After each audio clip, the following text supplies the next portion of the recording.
मुख्यमंत्री योगी आदित्यनाथ ने प्रदेश में कोरोना के नए वेरिएंट को लेकर सतर्कता बरतने के दिए निर्देश। कहा, बाहर से आने वाले हर व्यक्ति की जाए जांच।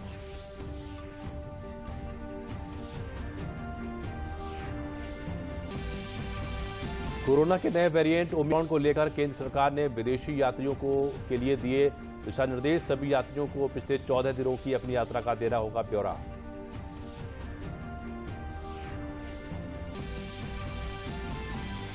चुनाव आयोग ने प्रदेश में 1 नवंबर से चल रहे विधानसभा निर्वाचन क्षेत्र की मतदाता सूची के संक्षिप्त पुनरीक्षण कार्यक्रम को रविवार 5 दिसंबर तक बढ़ाया।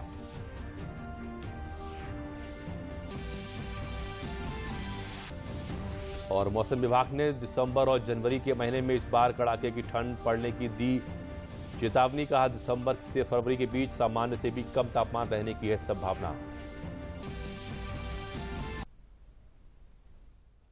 नमस्कार, मैं हूं प्रणव अग्नोत्री। समाचार विस्तार से। मुख्यमंत्री योगी आदित्यनाथ ने उच्च स्तरीय टीम 9 की महत्वपूर्ण बैठक में कई महत्वपूर्ण दिशा निर्देश जारी किए हैं। मुख्यमंत्री ने कहा कि विश्व के अनेक देशों में नए वेरिएंट के संक्रमित मिलने की संख्या में बढ़ोतरी हो रही है। ऐसे में हमें बहुत सतर्कता सावधानी की जरूरत है। दूसरे देशों और प्रदेशों से उत्तर प्रदेश आ रहे हर व्यक्ति की जांच जरूर की जाए। बस स्टेशन, रेलवे स्टेशन व एयरपोर्ट पर अतिरिक्त सतर्कता बरतने की जरूरत है। बिना किसी की जांच किए उसे बाहर न आने दिया जाए। केंद्र सरकार की तरफ से गाइडलाइन को प्रभावी रूप से लागू किया जाए। उन्होंने निर्देश दिया कि कोरोना वायरस के नए वेरिएंट को लेकर शासन की ओर से जीनोम सीक्वेंसिंग की व्यवस्था करने के निर्देश दिए हैं। लखनऊ के केजीएमयू, पीजीआई, गोरखपुर, झांसी, मेरठ में जल्द से जल्द जीनोम सीक्वेंसिंग की व्यवस्था की जाए।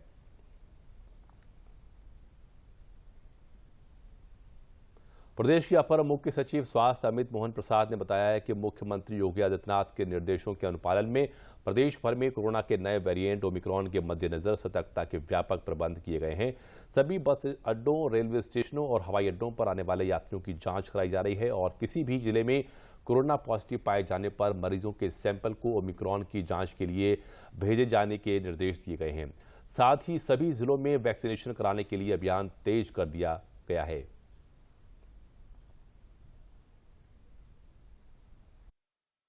जो भी यात्री आ रहे हैं उनका प्रोटोकॉल के हिसाब से उनकी टेस्टिंग की जाएगी। जो नॉट एट रिस्क कंट्रीज हैं उनके यात्रियों के केवल 5% का टेस्ट किया जाना है, उसकी टेस्टिंग की जानी है और वो वहाँ पर एयरपोर्ट पर ही व्यवस्था की जा रही है। और जिला प्रशासन इसमें जो एयरपोर्ट एडमिनिस्ट्रेशन है उसका पूरा सहयोग कर रहा है। जो लोग उसमें पॉजिटिव पाए जाएंगे उनको आइसोलेट करने के लिए भी हॉस्पिटल्स का आइडेंटिफिकेशन कर लिया गया है और जो और दवाइयों की व्यवस्था, डॉक्टर की व्यवस्था, सारी व्यवस्था की गई है। वैक्सीनेशन के कार्य में उत्तर प्रदेश निरंतर देश में आगे चल रहा है और अब तक हम करीब 16 करोड़ 30 लाख डोजेज हम एडमिनिस्टर कर चुके हैं उत्तर प्रदेश में, जिसमें कि 5 करोड़ ऐसे लोग हैं जो पूर्णतया वैक्सीनेट हो गए, जिनको दोनों डोज मिल गई है, जो सबसे ज़्यादा है देश में। लेकिन हम लगातार इसमें हमारी कोशिश है कि जो लोग बचे हुए हैं वो अपनी पहली डोज और दूसरी डोज जरूर लगवा लें। वैक्सीनेशन से ये लाभ होता है कि अगर आपको संक्रमण हो भी गया, ऐसा नहीं है कि वैक्सीनेशन अगर आपने कराया तो आपको संक्रमण बिल्कुल नहीं होगा, ऐसा नहीं है। लेकिन अगर आपको संक्रमण हो भी गया तो बहुत ही माइल्ड होगा और जटिलता नहीं आती है, हॉस्पिटलाइजेशन की जरूरत नहीं के बराबर पड़ती है और ये लोगों की जान को हिफाजत में रखने का बहुत बड़ा तरीका है। मथुरा में कोरोना के नए वेरिएंट को देखते हुए सतर्कता बढ़ा दी गई है। स्वास्थ्य विभाग द्वारा वृंदावन में 3 दिन में 8 विदेशी श्रद्धालु संक्रमित पाए जाने पर उनके सैंपल नए वेरिएंट की जांच के लिए लखनऊ भेजे गए हैं। स्वास्थ्य विभाग के जिला कंट्रोल रूम प्रभारी डॉक्टर भूदेव सिंह ने बताया कि विदेशी श्रद्धालुओं के कोरोना पॉजिटिव पाए जाने के बाद स्वास्थ्य विभाग द्वारा अब विदेशों से आने वाले सभी लोगों की टेस्टिंग की जा रही है। इस्कॉन आश्रम परिसर में पहुंची स्वास्थ्य विभाग की टीम ने भी कई लोगों के सैंपल लेकर जांच के लिए भेजे हैं। आश्रम को कंटेनमेंट जोन घोषित कर दिया गया है। इस बीच मथुरा में कोरोना वैक्सीनेशन के लिए 150 से अधिक स्थानों पर कैंप लगाए गए हैं। इन वैक्सीनेशन कैंपों में बुजुर्ग, महिला और युवाओं में टीका लगवाने का काफी उत्साह देखा जा रहा है।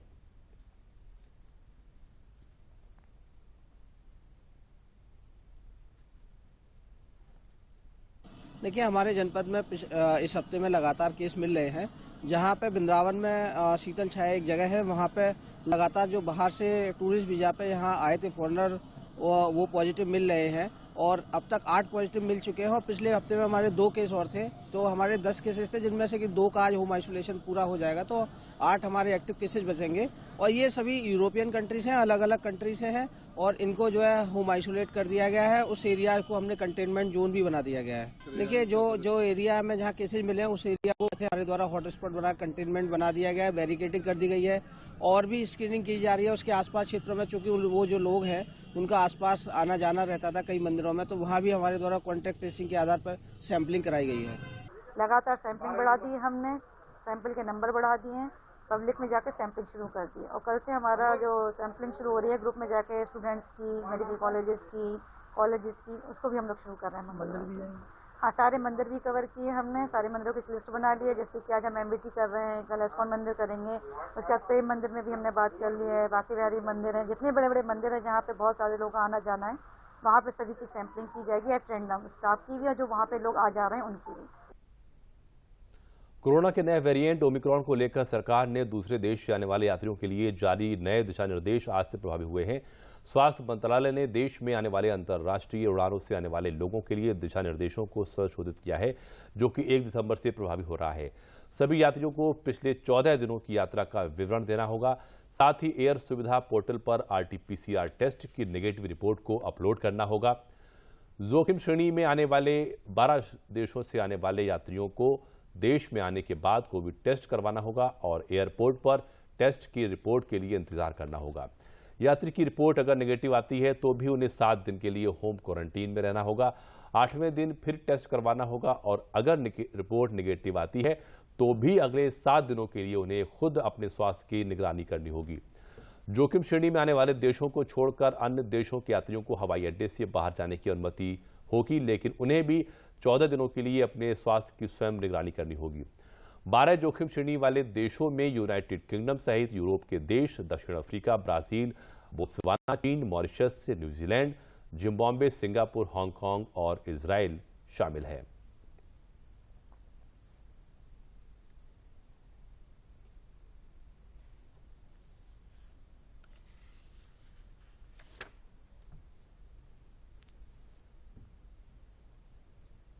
मुख्यमंत्री योगी आदित्यनाथ ने आज अयोध्या का दौरा किया। उन्होंने एक धार्मिक आयोजन को संबोधित करते हुए कहा कि प्रधानमंत्री नरेंद्र मोदी ने 5 अगस्त 2020 को अयोध्या में भगवान राम के भव्य मंदिर के निर्माण का शुभारंभ करके मंदिर निर्माण को लेकर सभी प्रकार के संदेहों को मिटा दिया है। मुख्यमंत्री ने कहा कि निर्माणाधीन रामलला का मंदिर अयोध्या के गौरव और संघर्ष की मिसाल बनेगा। उन्होंने कहा कि मर्यादा पुरुषोत्तम भगवान श्री राम के आदर्शों के अनुरूप भारतीय जनता पार्टी न कभी अधर्म करेगी और न ही अधर्म सहेगी। उन्होंने समाज के हर वर्ग का आह्वान करते हुए कहा कि जब सभी एक साथ जुड़ते हैं तभी देश और प्रदेश की विकास की गाथा लिखी जाती है। मुख्यमंत्री ने अयोध्या में महर्षि रामायण विद्यापीठ ट्रस्ट के श्री विष्णु सर्व अद्युत शांति महायज्ञ का समापन वैदिक मंत्रोच्चार के साथ किया और बाद में संत धर्माचार्यों से अयोध्या के विकास के संबंध में विचार विमर्श भी किया।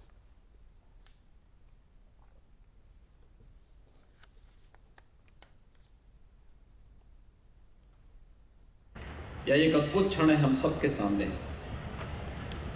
अयोध्या सूर्यवंश की राजधानी है और मर्यादा पुरुषोत्तम भगवान श्री राम विष्णु के एक महत्वपूर्ण अवतार भी हैं।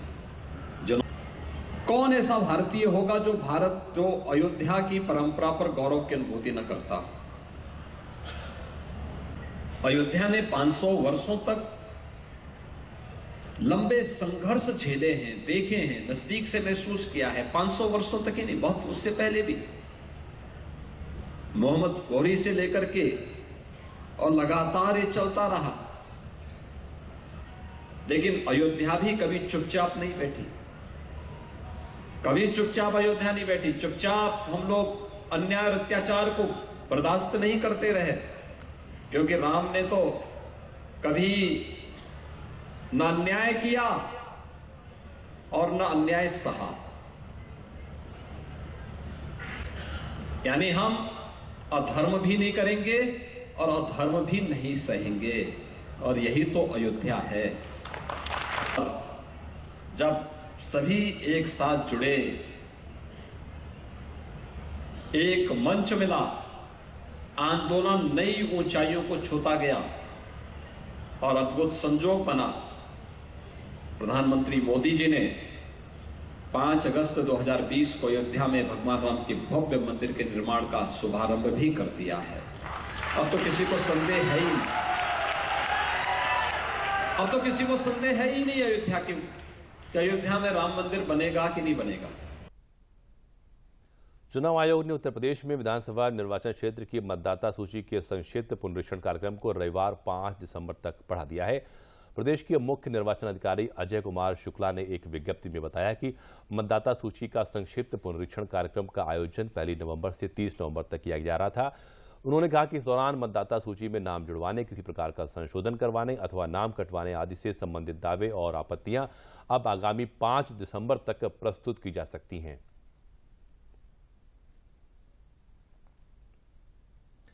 देश के कई भागों में सामान्य से भारी बारिश की संभावना व्यक्त की गई है। मौसम विभाग ने कहा है कि उत्तर पूर्व मानसून अभी भी सक्रिय है, जिससे कई भागों में अक्टूबर महीने जैसा बारिश हो सकती है।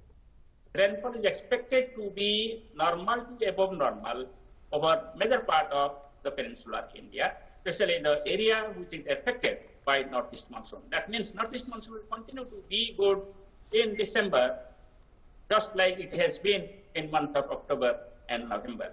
And you can expect rainfall even becoming above normal over east central India, covering some parts of most parts of Odisha and adjoining areas. वहीं दिसंबर और जनवरी के महीने में इस बार कड़ाके की ठंड पड़ने की आशंका है। भारतीय मौसम विभाग में डीजीएम एम महापात्रा ने कहा कि दिसंबर से फरवरी के बीच सामान्य से कम तापमान रहने की संभावना उन्होंने व्यक्त की है।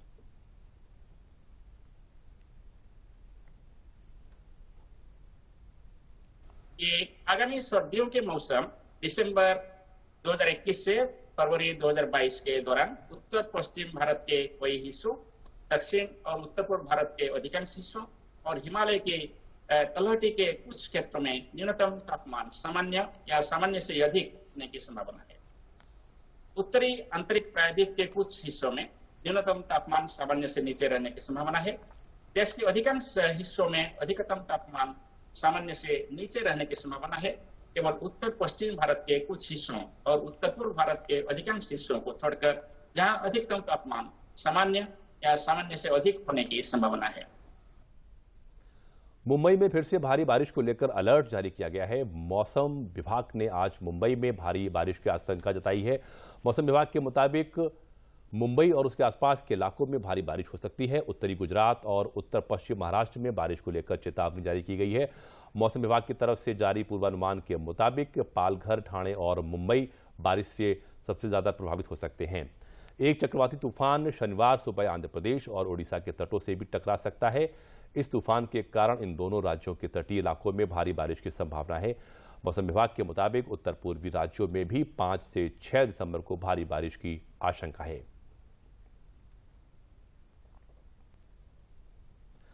समाचारों में आगे बढ़ने से पहले लेते हैं एक छोटा सा विराम।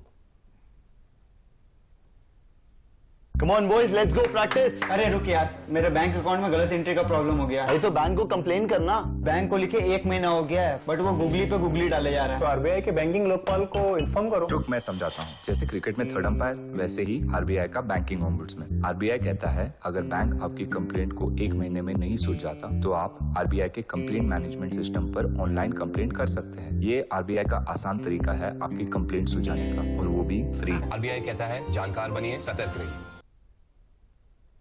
सीमा सुरक्षा बल आज अपना 57वां स्थापना दिवस मना रहा है। भारत पाकिस्तान और भारत चीन के बीच हुए युद्धों के बाद बीएसएफ का गठन 1 दिसंबर 1965 को एक एकीकृत केंद्रीय एजेंसी के तौर पर किया गया था, ताकि इस फौज की बदौलत भारत की सीमाओं और उससे जुड़े मामलों की सुरक्षा सुनिश्चित की जा सके।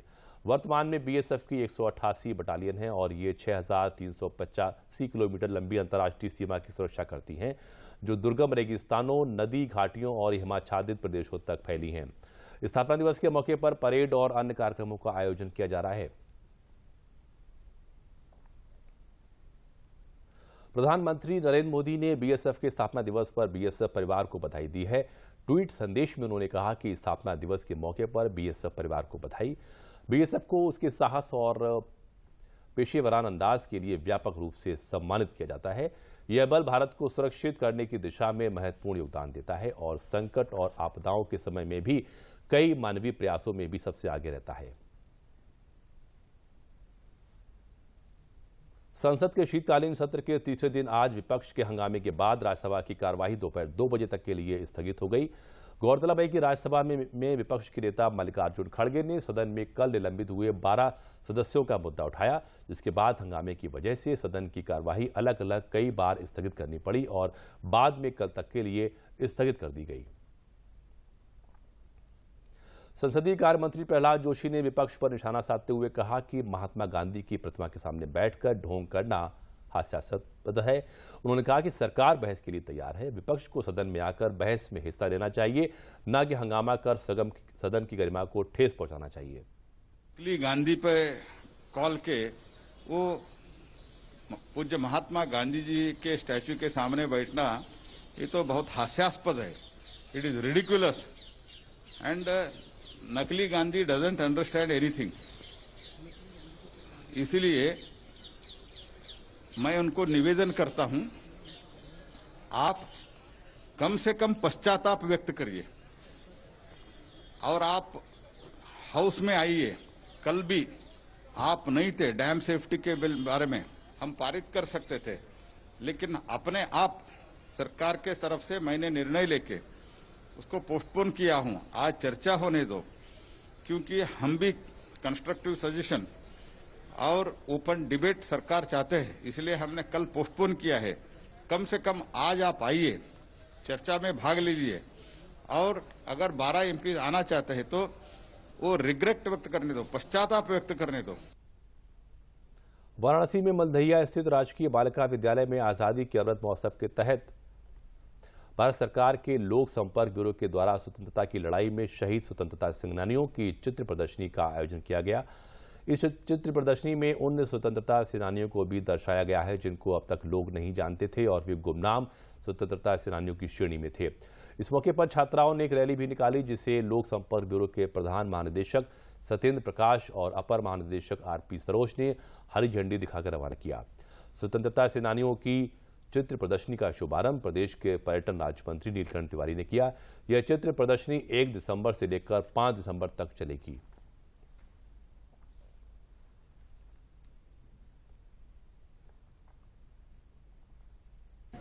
आज़ादी के अमृत महोत्सव में हम अपने स्वातंत्र्य वीरों के संघर्ष, उस समय की घटनाएं, उस समय के संघर्ष की द्वारा जो खुशी भी मिलती थी, पीड़ा मिलती थी, उस सभी चीज़ों को विभिन्न रिकॉर्डों के माध्यम से, विभिन्न फोटो के माध्यम से उत्तर प्रदेश सरकार और केंद्र सरकार के द्वारा अलग अलग आयोजन किए जा रहे हैं। उसी में केंद्र सरकार द्वारा यह प्रदर्शनी लगाई गई है। यह बहुत ही ज्ञानवर्धक है, जिससे हम अपने स्वातंत्र्य वीरों, अपने स्वतंत्रता संग्राम की कहानियों को बहुत सरल तरीके से बहुत कम समय में जान पाएंगे। अमृत महोत्सव पूरे भारतवर्ष में मनाया जा रहा है आज़ादी के 75 वर्ष पूरे होने के उपलक्ष्य में।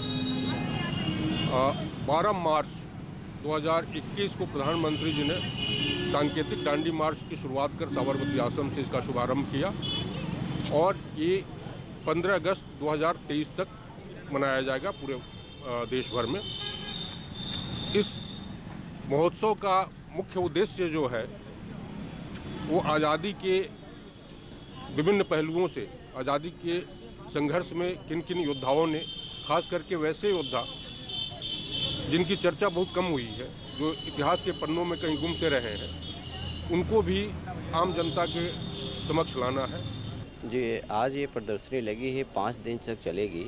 इसमें स्वतंत्रता संग्राम से जुड़े हुए विभिन्न पहलुओं को दिखाया गया है और यहाँ पर जो आज़ादी की लड़ाई में जिसको हम जानते हैं, जो स्वतंत्रता सेनानी उनको जानते हैं, उनको भी प्रदर्शन किया है। जिसको इतिहास में पूरा स्थान नहीं मिला है, उनको भी जानने की कोशिश की गई है कि इसमें उनका भी प्रदर्शन किया गया है इसमें। और इसके साथ साथ ये चल रहा है कि जब हम आज़ादी के अमृत महोत्सव मना रहे हैं, 75 साल होने जा रहे हैं हमारी आज़ादी को, तो उस अवसर पर जो है हमने जो अपनी विकास यात्रा देश की शुरू की थी वो अब कहाँ तक पहुँची है, तो ये हमारे टूर की एक विकास यात्रा भी है ये प्रदर्शनी, और ये वाराणसी में लग रही है और इस तरीके से पूरे देश में ये महोत्सव मनाया जा रहा है। विश्व एड्स दिवस के अवसर पर मेरठ के NIS कॉलेज के चित्रकला विभाग, राष्ट्रीय सेवा योजना और रोवर्स प्रभार के संयुक्त तत्वाधान में एड्स जागरूकता और रोकथाम विषय पर जागरूकता रैली और मानव श्रृंखला बनाकर लोगों को एड्स के प्रति जानकारी प्रदान करते हुए जागरूक किया गया। रैली का शुभारंभ महाविद्यालय के प्राचार्य प्रोफेसर मनोज अग्रवाल ने प्रेरक उद्बोधन के साथ रैली को हरी झंडी दिखाकर किया। उन्होंने कहा कि एड्स बीमारी को समाप्त करने के लिए निरंतर प्रयास किए जा रहे हैं और इस प्रकार के जागरूकता कार्यक्रम द्वारा लोगों को एड्स के बारे में सतर्क व जागरूक किया जा सकता है। कार्यक्रम संयोजिका डॉक्टर अलका तिवारी, NSS प्रभारी एवं अध्यक्ष चित्रकला विभाग ने बताया कि एड्स के बारे में जानकारी एड्स बचाव का सही तरीका है।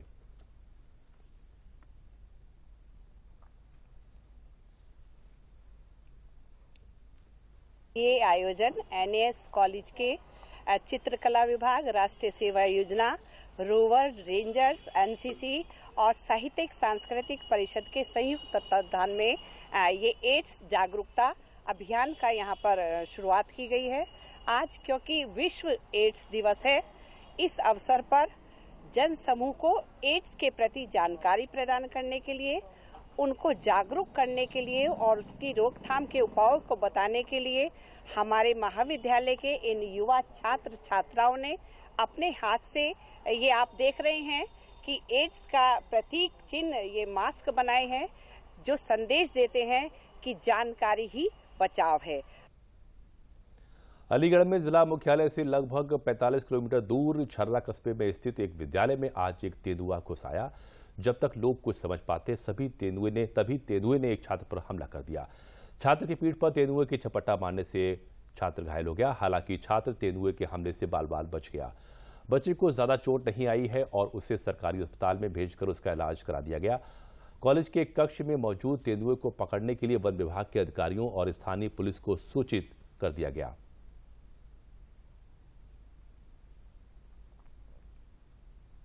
सुबह विद्यालय में जैसे खुला था वैसे ही बच्चे आ रहे थे, उसी समय एक तेंदुआ ने प्रवेश किया विद्यालय में और एक बच्चे को घायल कर दिया। बच्चे के लिए सरकारी अस्पताल में जो हमने ट्रीटमेंट करवाया, उसका इंजेक्शन वगैरह लगवा दिए। कोई ज़्यादा चोटें नहीं है, बच्चे को मामूली चोटें हैं, उसका ट्रीटमेंट करा दिया। बच्चा घर पे है, स्वस्थ है। अभी तेंदुआ कॉलेज में कमरा नंबर 10 में बैठा हुआ है। वन विभाग के अधिकारियों को सूचित कर दिया गया है। स्थानीय थाना प्रभारी इनको बता दिया गया है। जिला विद्यालय निरीक्षक के लिए सूचना दे दी गई है और हम सब लोग CCTV कैमरा के माध्यम से उसको लगातार मॉनिटर कर रहे हैं। और आइए अब देखते हैं दूरदर्शन उत्तर प्रदेश के एक खास प्रोग्राम के बारे में।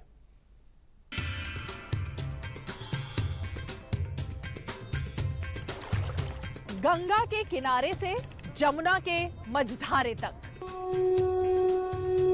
बनारस के घाट से मथुरा के पाट तक, जो तय करते हैं सिंहासन, उन तक पहुंचेंगे हम। बोलेंगे गलियां, बोलेंगे चौराहे, सबकी जुबानें, हर एक का मन। क्या बोले यूपी, देखिए मेरे साथ सिर्फ DD उत्तर प्रदेश पर।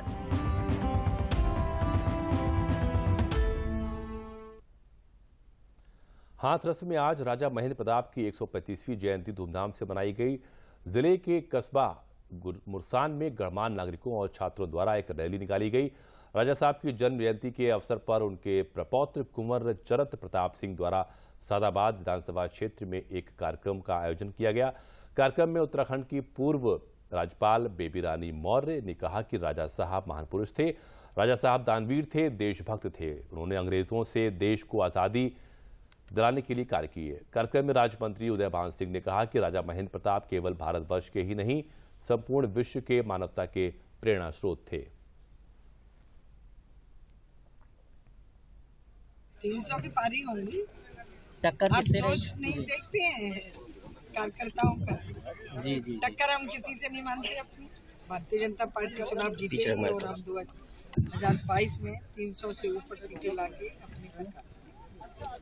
जो व्यक्ति ने इतने बड़ा राजा हो जाने के पश्चात राजपाट छोड़ने के भारतवर्ष को आजाद और स्वतंत्र भारत कहलाने के लिए जिस व्यक्ति ने अफगान में जाकर के सरकार बनाई, जिस बार जो विदेशों में जाकर के संयुक्त राष्ट्र संघ की स्थापना की, आजाद हिंद फौज के संस्थापक सेनापति रहे, ऐसे प्रेरणा स्रोत केवल भारतवर्ष से जोड़ना मैं समझता हूं जो मेरी व्यक्तिगत राय है ये अन्याय हो जाएगा। वो तो संपूर्ण विश्व की मानवता के प्रेरणा स्रोत है।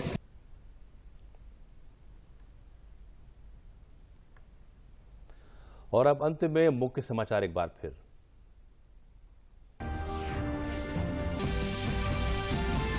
मुख्यमंत्री योगी आदित्यनाथ ने प्रदेश में कोरोना के नए वेरिएंट को लेकर सतर्कता बरतने के दिए निर्देश। कहा, बाहर से आने वाले हर व्यक्ति की जाए जांच।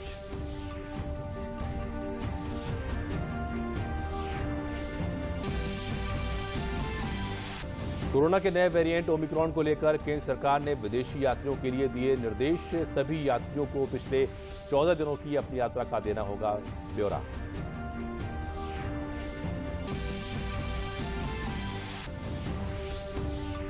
चुनाव आयोग ने प्रदेश में 1 नवंबर से चल रहे विधानसभा निर्वाचन क्षेत्र की मतदाता सूची के संक्षिप्त पुनरीक्षण कार्यक्रम को रविवार 5 दिसंबर तक बढ़ाया। और मौसम विभाग ने दिसंबर और जनवरी के महीने में इस बार कड़ाके की ठंड पड़ने की दी चेतावनी। कहा, दिसंबर से फरवरी के बीच सामान्य से भी कम तापमान रहने की है संभावना। समाचारों में बस इतना ही, लेकिन चलने से पहले एक जरूरी और खास बात। कोरोना का खतरा अभी गया नहीं है, टला नहीं है, इसलिए मास्क पहनें, उचित दूरी बनाकर रखें, भीड़ भाड़ से बचें और समय समय पर अपना हाथ धोते रहें। नमस्कार।